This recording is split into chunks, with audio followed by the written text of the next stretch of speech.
Kolakkad Santhome higher secondary സ്കൂളിൽ വിജയോത്സവവും വിവിധ ക്ലബ്ബുകളുടെ ഉദ്ഘാടനവും നടത്തി. വിജയോത്സവം സ്കൂൾ മാനേജർ ഫാദർ തോമസ് പട്ടാകുളത്തിൻ്റെ അധ്യക്ഷതയിൽ Mysore 14 Karnataka BN NCC administrative officer lieutenant colonel KP Prabhakaran ഉദ്ഘാടനം ചെയ്തു. For the new academic session, and also I congratulate all the students who have been promoted to the next grade. It's all because of your hard work, dedication that resulted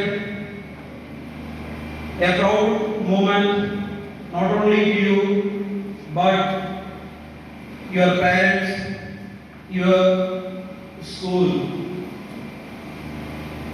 I need not to explain to you what is success and what is hard work, as you have already proven.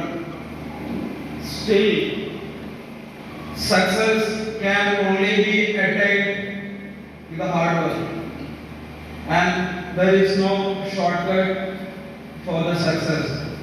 And as I said, success can only be attained with the hard work, and there is no substitution for the hard work. School principal Soly Thomas, PTA president Baby Varikkananickal, mother PTA president Surabhi Rijo, Binoy Sebastian, Rego Thomas, പ്രധാനാധ്യാപകൻ NV Mathew തുടങ്ങിയവർ സംസാരിച്ചു. High vision news, Kelakam.